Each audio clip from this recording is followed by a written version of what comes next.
The White House is one of the most prolific distributors of AI content at this point. At a time when President Trump says anything making him look bad is AI, it is terrible. And people are using it because it's effective. It works.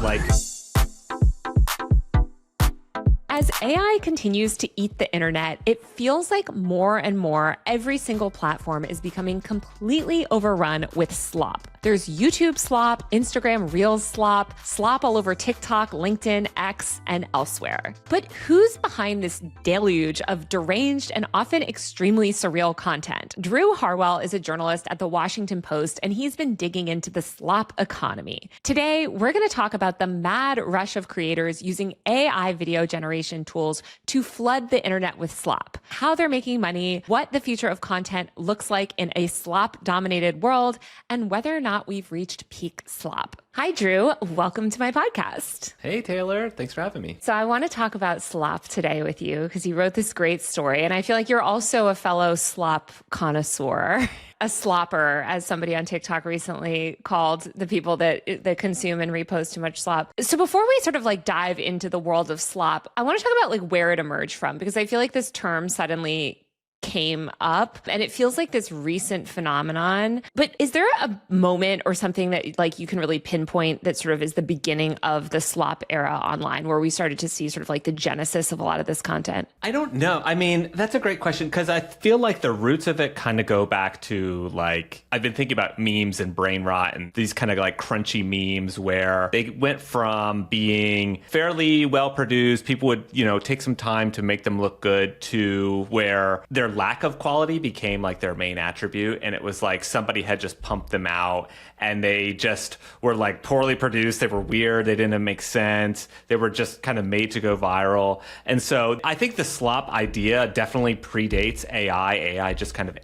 industrialized them. It's clearly a social platform thing. It's clearly slop only exists in a place where people can share it widely, thoughtlessly, and it can go viral. I really like what you said actually about slop predating AI, because I am with you. I think we both probably worked in media during the Facebook video era. And I think about some of the content that even I produced back then of just extremely, extremely low quality video that was aimed at feeding this algorithmic desire for content. And I feel like mobile video obviously took off in the early 2010s, but even by the second half of the 2010s, tech companies really wanted more video content and they kind of couldn't get enough of it. This is during that pivot to video era of Meta and everything, where they said the whole platform's gonna be video soon. And so people were making just they didn't have the AI tools to make it, but I feel like you started to see a lot more automated video content and just people sort of churning out this low quality viral chum. And it's hard to explain because before there was slop, I kind of thought in my mind of it just being sludge. It was just this layer of shapeless, just gunk that would just kind of cover the platforms and kind of fill in all the cracks. And when I try to explain this to normies whose brains aren't pickled by the internet, I try to tell them it's not just dumb content. You can appreciate dumb content, right? I watch dumb TV every night. But the thing about slop is just, like you said, it's kind of mass produced. For the only real aim of it is to satisfy the algorithm and gain some viral advantage that has nothing to do with people appreciating it. It's just taking every element of the recipe for algorithmic promotion and just trying to fit as much of it into one piece of content as you can. Basically not caring about the human element of it, but just trying to satisfy the server. It's content that's made for machines almost, right? It's made for the algorithm's desires and to sort of perform well online. Yeah, we had slop in early social video. Anything where it was the premise was really half-baked and this kind of awful execution product. And then AI just kind of supercharged it because it made it so anybody could chase that virality and that algorithmic advantage by just using some tool without even having to think about it. So let's talk a little bit more about the emergence of these tools. There is this test, which you mentioned in your story, called the Will Smith eating spaghetti test. I don't even know if that's an official name, but it's sort of this unofficial maybe test for AI, where basically Will Will Smith is eating a bowl of spaghetti, and it's like, how well can the AI render that? And I think back in 2022, it basically couldn't render that. And there were all these like terrifying, like gruesome attempts. But certainly now it can. I'm trying to kind of pinpoint when that turning point was, because I do think like it was maybe around 2023 where things started to change and like the sort of widespread consumer tools became good enough where you could start to produce your own sort of like storylined content. Yes, absolutely. Google started getting involved and there was stuff like Sora. The other AI giants also kind of moved into video because video became more of just an achievable problem for the AI companies. And yeah, the early Will Smith eating spaghetti test, which is actually the name of the Wikipedia page. So I'll just pretend that's the official name. But this was something that the developers would talk about too, because they were excited at the moment because they were like, okay, this video looks like, this weird monster eating like the spaghetti makes no sense. But they were excited because they were moving from, we've done text, we've done images, and now we've moved into video. Video was always such a difficult domain because it's like you're doing 30 to 60 frames per second. You have to be creating a lot, and the AI rendering was just very high impact. So once they started actually being able to compete in that way, and you saw, Google and OpenAI and Meta, and even some of these smaller kind of AI shops start putting out text to video creation tools that they would offer to people, often at a loss, right? Like often not charging people all that they would have to normally pay to create that. I think that's when you started seeing the explosion of it. And it went from the domain of just like AI researchers and developers just like doing it for shits and giggles to like anybody being able to do it for pretty cheap from their home computer by, again, just typing out text, like just doing prompt engineering from their computer. So that's when it really exploded. I feel like it was really cool to do that with images at first because everyone was like, oh my God, Midjourney. Oh my God, look at the fake images. Wow, like this is going to fool so many people. And I think that was like 2022, 2023 really. And then by 2024, it was like video because I wrote about sort of the proliferation of, I think some of the earliest slop videos, which were these cat videos, these like weird cat narratives, which are still among that is among some of the most popular content on YouTube Shorts, which is crazy even today, but it's these basically animal storylines that don't have any kind of language around them. It seems like part of what's driving this whole like slop economy is the monetary aspect of it, which is the fact that like, especially on YouTube, they're getting a portion of ad revenue, right? So you're incentivized to create content to perform well in the feed and get paid, or even just generate your own currency of followers. So you kind of like dug into the businesses behind some of this slop economy, for lack of a better word. Like, what does it look like? I mean, do we have any sort of like big players in this space? Is it mostly hobbyists making this content? Like who's generating most of the like online video slop right now? Yeah, it's a lot of hobbyists. Yeah, I mean, it's just people who have a day job and are working from home. When I set out to like talk to these people, I didn't really know what I was going to get. As you've reported for a long time, like there's all sorts of different creator operations for like normal social media content where you have some people who just do it by themselves. You have like teams with managers. So I kind of expected a bigger range of like operations for this. But with AI video, I ended up talking to a bunch of people across the US and other countries. And these were not like institutional traditional creators at all. Like these were just like people who like one was in college and she was 20 years old and she was like trying to be a streamer but also trying to like get her psychology degree, and she was pausing her degree because she wanted to focus on AI video. One was like working for his dad's company and he felt like he had the technical skills to create this. All of these people were driven by the money. They felt like, I have this AI tool, it's like my secret weapon, I can go onto social media, who knows how viral I can get. And it was just completely like a capitalist incentive, like impulse driving them. Is interesting because like, of course we appreciate and understand that, but also it's like, okay, when you see the incentive structure is designed to maximize the amount of slop that's being created. There is some good slop, but a lot of it is just like terrible and just floods our feeds and we don't appreciate it. The incentive structure is totally out of whack because you're basically incentivizing people to poison the internet with a bunch of like gunk. And yeah, that move from images to video was really interesting because like anybody could make the images, and these people put them out on basically every platform they could. They started creating workflows for themselves that like, one of the creators I talked to, one of his steps for making these AI videos became he would tell it to create his little like logo of like an infinity sign in every video, because he started worrying about people ripping off his videos and putting them on their own channel. So he's like, okay, I need to watermark these.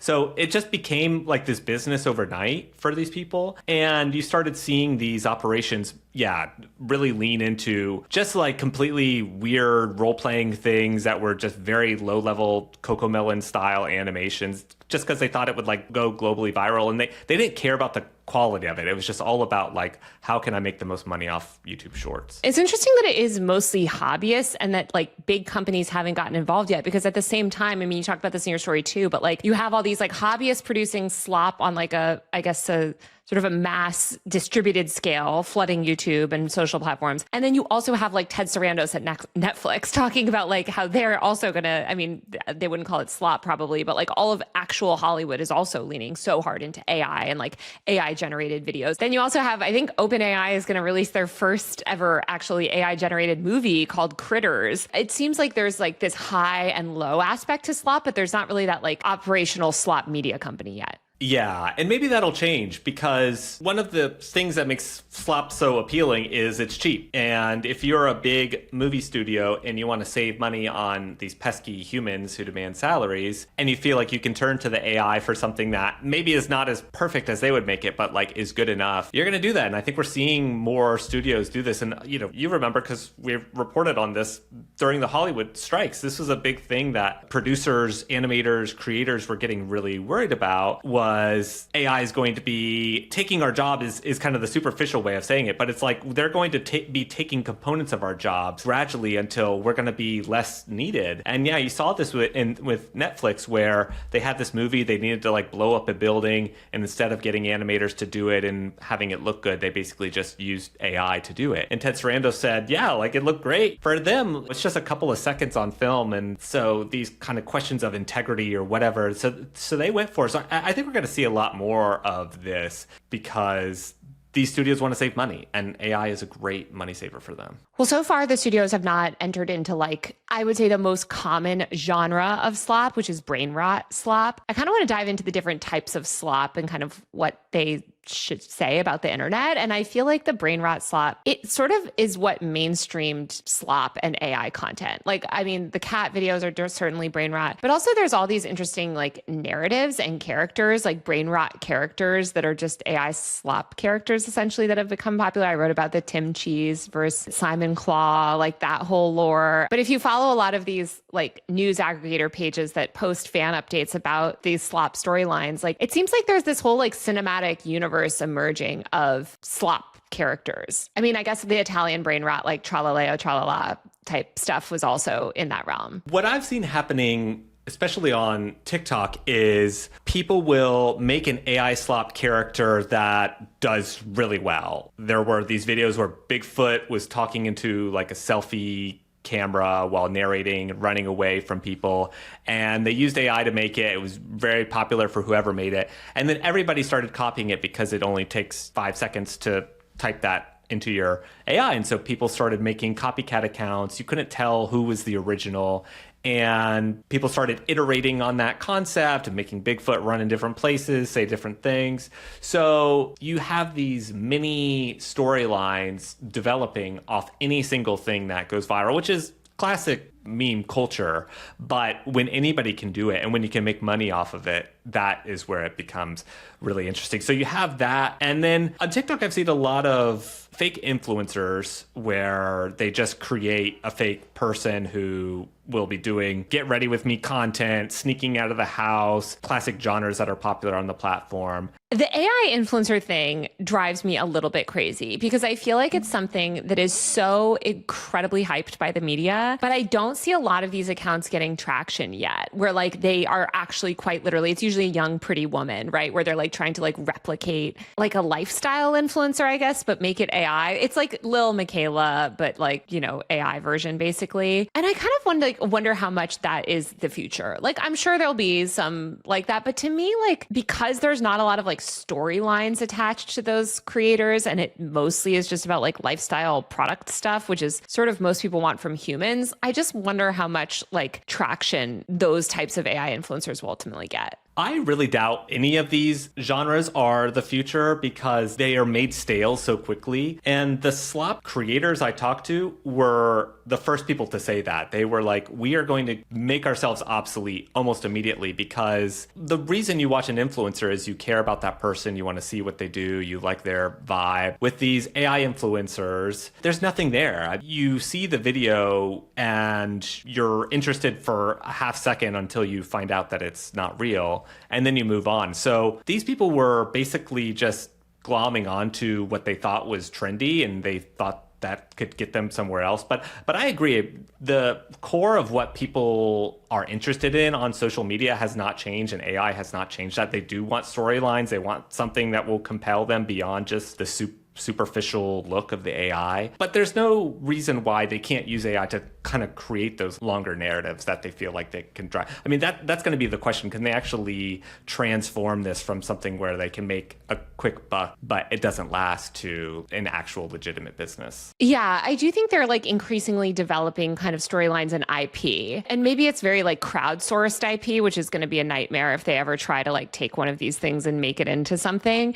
But I don't know if you saw that account. It's on Instagram, might be on TikTok too, of the baby being interviewed, and she goes on trips with her Aunt Linda. It's like, I'm a baby and I was just born. I can't even begin to describe it. This content is so bizarre. And like, I clicked on that account and I clicked on it right when it launched, and it had, the first video went viral, but I was like, we'll see where it goes. It's been sort of like developing this storyline about this baby. It has 80,000 followers and people are making these sort of side, like you said, it's very meme culture, kind of like collaborative storytelling. And I could see something like that eventually getting enough traction to like be interesting to like a streamer where they develop a show around it, or getting a manager or whatever. Like that feels kind of similar, honestly, to like 1.0 like influencer culture, where you had like Doug the Pug or whatever, or like these stuffed animals where people would create these Instagram accounts around like certain physical animals and sort of telling a storyline about it, but it was all made up, I guess aside from like the fictional content, another big genre of slop that I see all the time, especially on YouTube, is educational slop and like history slop, and basically the whole like faceless channel type stuff. I'm curious if you've talked to any creators that were sort of making anything like that. Yes, and I've seen that, and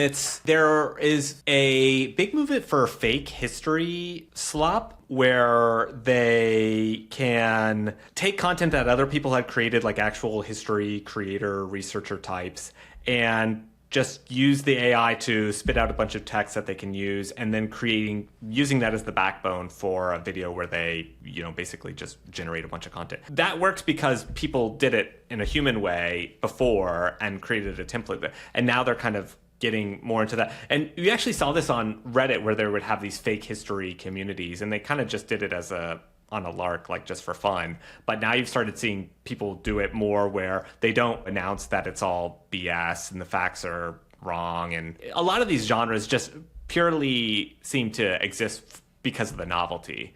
Like they're just counting on people swiping onto it and not understanding what they're seeing and hoping nobody digs further and just like getting that early click. And obviously that's problematic because, you're poisoning the well of like history content that people actually want to learn about maybe in the future. But again, they just see like money being made from this. Do you mean fake history, like conspiracy theories? Well, there was like a line of fake history where people would invent a fake earthquake that hit Seattle in 1982. And they would just invent like a giant catastrophe, or like a roller coaster exploded, or some of it's fake history, some of it's just fake news, I guess we would say. But it's just like complete spectacle, horrifies you, it shocks you, and they say that they have the full story. But again, they're just kind of like preying on people who don't know that it's fake. I think like one of the most corrosive and toxic ways that slop is affecting our media ecosystem is by polluting people's information environment. And I'm thinking of this kind of highly politicized slop that we're seeing, especially in the wake of the Charlie Kirk shooting, or there was this big far-right rally in the UK where somebody created a slop video pretending to interview like LGBTQ people protesting, also talking about Charlie Kirk. And these videos seem to be so heavily engaged with. People above the age of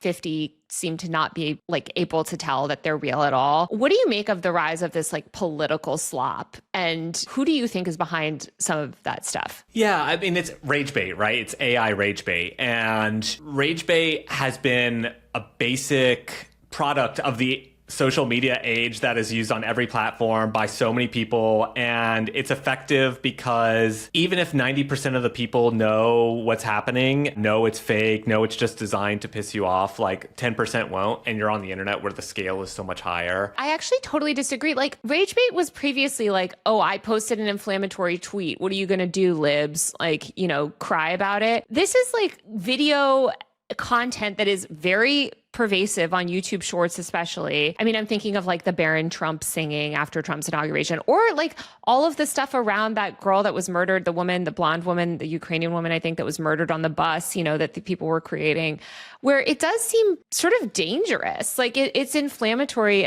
but it seems like it has the ability to generate rage in a much worse way because it's so kind of like emotional and real to people. It's supercharged. I mean, what they're trying to do is maximize their spread by pissing off as many people as possible. And it's not rage bait in the traditional sense in that it's really based off something. It's like, we're going to invent a character for you to be mad at, and then we're going to monetize your anger at that. And it works because if you watch this video of the fake UK counter protesters saying all of this stuff, and they have blue hair and they're just like signature liberals saying all this stuff that angers you, if you agree that those people are terrible, you're going to share it to say, hey, we're validated. Like, people on my side, we were right. These people are terrible, even though they're all fake. And if you watch it and you know that it's BS, you might still end up sharing it because you want people to see what these people are doing to attack your side. And it works because it just agitates everybody. Beyond this video, I mean, I saw this for even some of the slop people I talked to, where if you made a racist joke or a sexist joke or a joke that was homophobic, they would get a bigger spread for their content because they would just tap into people's emotions and get people pissed off. And when you're pissed off, you're engaging with the platform more. You're sharing the content. I guess to me, it seems like it's more insidious than just rage because, I mean, even like, for instance, that viral Tim Waltz AI video where he's wearing some crazy shirt and Joe Rogan fell for it, of course, because again, somehow no one over the age of 50 can like detect very obvious AI. I don't understand it. No hate to like the elder people, but it's weird. But like that, it seems like there are political motives, and it also seems like the right tends to embrace it at a scale that the left certainly doesn't. And obviously that's because a lot of the people on the left are critical of AI and the right is embracing it. But like,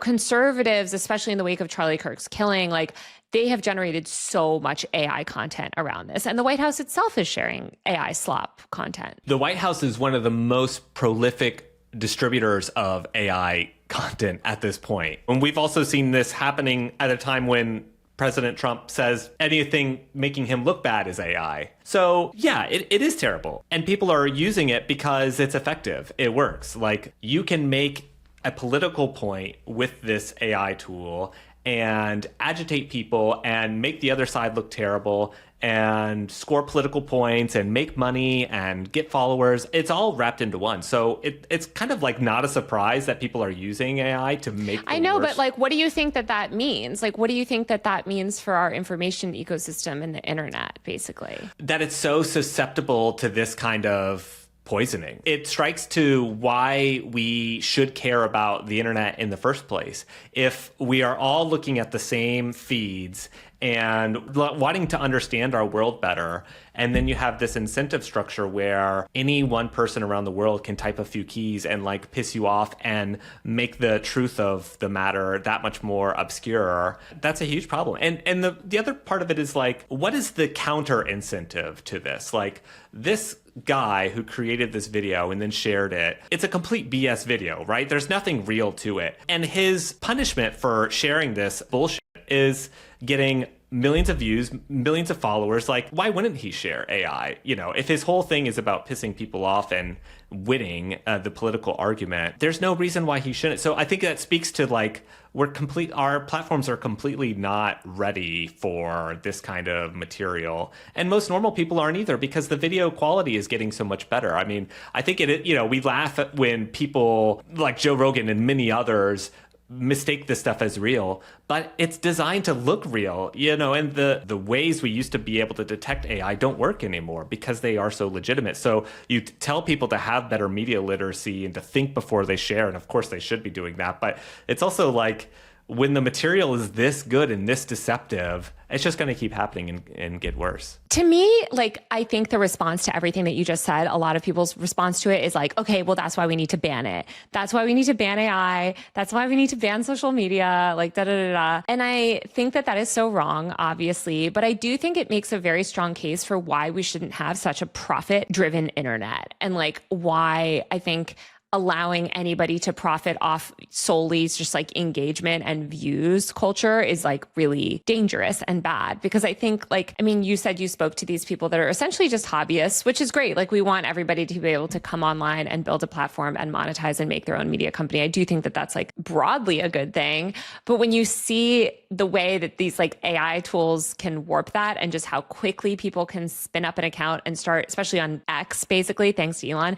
and start monetizing just like the worst AI slop rage bait, like, it becomes a problem. And if we had a less profit-driven internet, and if the goal of all of these platforms wasn't just to maximize engagement for profit, I feel like we wouldn't have the slop problem that we have today. Because so much of slop, I mean, you started by saying this, it's just there to make money. Yeah, and this is something that YouTube has talked about. YouTube is flooded with slop. A lot of the most popular videos are AI generated material of nothing by these faceless accounts that have no content of their own. It's just stolen. And I actually talked to some researchers who looked at AI slop creators in China. There's a huge market there, and it's become basically a form of gig work where the same people who were doing spam emails or fake websites or as a business have moved into AI video because they see that they can reach all the platforms. It's a quicker way to money. And so, yeah, I think a lot of this rests in the central clearinghouse of the platforms. So I think the platforms need to disincentivize this material from just going viral and rewarding it. And like you said, find a better metric to evaluate content on rather than just pure raw virality. Because the original sin of social media is when you set a metric and aim people at it to be rewarded, they're just going to maximize and optimize for that material. So if you reward people on views, they're going to do whatever they can to get views, including making racist AI videos that fool people, including Joe Rogan. I want a feed that is a human feed, which sounds so corny. But like, I mean, YouTube talked about rewarding channels that are just like human made. And I know, like, listen, I use AI tools to edit my own videos. So, I'm not saying like everything has to be 100% manually edited, no AI. But even if I could just make sure that I had a feed that was like just human content, where I know that it's like a human being behind it, like a verified human feed, I wish I could honestly have that for like all my social channels, because it's so hard. And it's so hard to separate like the actual human content from this like faceless slop garbage. And I think we will have that. I think the market is going to be there for people saying, I'm sick of seeing this stuff, because again, it really has a low shelf life. And I think whoever creates that human feed and rewards that will profit off of it. Because my main piece of copium taking away from looking at a lot of AI slop, and I think this is probably the case for anybody else who's been looking at a lot of AI content, is it really ups the value for human content. Like, the more AI stupid videos that I watch, the more I'm like, my God, I would do anything to watch just like a human being talk normally for 5 minutes. And in some ways, I think that's fantastic. Like, it's reminding us what we actually like from the pieces of art and media that we see out there. And I think there is a value to, I want to see somebody actually take time to make something and pour some energy and sweat and effort into it and make something unique, not just assemble all of these different parts into a marketable commodity so they can get more TikTok views. I always think about this kind of media as like a sine wave, and right now the wave is like up to AI, and I think there will be a backlash as we start to just have a hangover from it and just overdose on it. The more people who do it, the more content that just gets churned out at an industrial pace, we're just going to reject it. And I think the humans will win. Maybe we're at peak slop, or we're reaching peak slop soon. The creators I talked to felt like we were reaching peak slop, which was fascinating to me because it's like that's their business now. And maybe slop will just look different, but yeah. Well, the one I talked to really, he struck me because he said when we have basically every form of media at our fingertips and can watch anything and see anything in any permutation, like will any of it be enjoyable to us anymore? Like will we find any of it entertaining, or will we just completely reject it and go take a walk and just like be away from it? And it's kind of, for him to say that, it's the reason he can pay for his rent, basically. I think we're all going to be having that realization, because does it really serve us? Does it bring us joy, or is it just the thing that's on our feed? Drew, thank you so much for chatting with me today. Yeah, thanks for having me. All right, that's it for the show. To get bonus episodes of Power User or listen to ad-free versions, don't forget to subscribe to my Patreon. It's just Taylor Lorenz Patreon. It's linked below. You can also subscribe to my tech and online culture newsletter, usermag.co. That's usermag.co. If you like the show, give us a rating and review on Apple Podcasts, Spotify, or wherever you're listening. If you like the show, give us a rating and a review on Apple Podcasts, Spotify, or wherever you're listening. I'll be back next week with a brand new episode of Power User. See you then.